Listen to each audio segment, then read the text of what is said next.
Ciao amici telespettatori, siamo sempre nella rubrica dei cuori solitari e questa sera vi voglio presentare un ragazzo di 28 anni che cerca la sua anima gemella.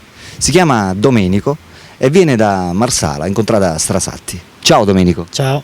Hai detto tu c'hai 28 anni? Sì, E di dove sei precisamente? di Conto da Pastorello. Contrada Pastorello, Sì, a Strasatti. a Marsala. Sì. Dimmi Domenico, come dovrebbe essere questa tua ragazza ideale? Cos'è che vai cercando praticamente? Io cerco una storia seria.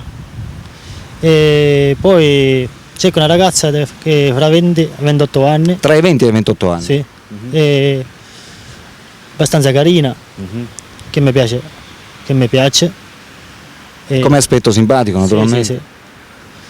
Dovrebbe avere qualcosa in particolare questa ragazza, cioè dovrebbe lavorare oppure non ha importanza per te? Importanza. Tu lavori? Sì. Che lavoro fai? Ho un'azienda viaistica a Trefontana. Che azienda è? Sono un'azienda viaistica di piantine, d'ortaggi. Questo. Sì, sei stato mai fidanzato in passato? No, Mai fidanzato? mai. Hai avuto qualche storia però naturalmente Così. di passaggio? Sì. Storie serie praticamente? No, niente. Ora naturalmente hai pensato, perché naturalmente hai una certa età, 28 anni, hai pensato di sistemarti con una ragazza che ti vuole bene logicamente, Sì. giusto? Basta che sia seria. Basta che sia seria. Quindi non vai cercando la luna, non vai cercando cose complicate, ti basta una ragazza che ti voglia bene e ti sappia capire soprattutto. Certo. Vabbè, dimmi Domenico, quanto sei alto tu? È 1,62. Sei 1,62 Sì. e c'hai i capelli castrano Belli castani. e gli occhi di colore castano verdi, diciamo. Facciamo vedere lo sguardo ai telespettatori. Come vedete gli occhi sono tipo sul verde, i capelli castani, quindi come vedete amici telespettatori è un ragazzo carino, per cui non dovrebbe avere problemi a trovare la sua anima gemella. Dimmi Domenico, hai qualche hobby in particolare, non so? Sì, mi piace andare fuori, a uscire fuori, a divertirmi fuori. Preferisci mangiare fuori oppure preferisci la vita casalinga? A volte preferisco anche a mangiare fuori. Mangiare fuori? Sì, Cioè divertirti, passare il tuo tempo libero. Il tuo tempo libero praticamente lo passi fuori, vai in discoteca. anche. Ti piace ascoltare la musica? Sì, Che genere di musica ascolti? discoteca. La musica da discoteca. Sì. E sai ballare? Un po'.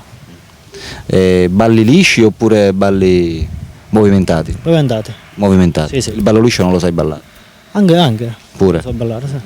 Bene Domenico, e invece parliamo di sport. Come sport fai qualche sport in particolare o ti piace qualche sport in particolare? Mi piace giocare a calcio. Ti piace giocare al calcio? Sì. Giochi al calcio spesso? Sì. Bene amici, abbiamo conosciuto Domenico, 28 anni, che cerca la sua anima gemella. Per le ragazze che sono interessate a lui possono rivolgersi direttamente al suo numero telefonico che vedete in sovraimpressione. Ragazzi, vi raccomando, fatevi sentire perché Domenico è un ragazzo serio, cerca una storia seria per potersi sistemare, per cui è qui e aspetta a voi, ok? Ciao da Alberto e ciao da... Ciao da Domenico. Ciao, a dopo.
Oh yeah!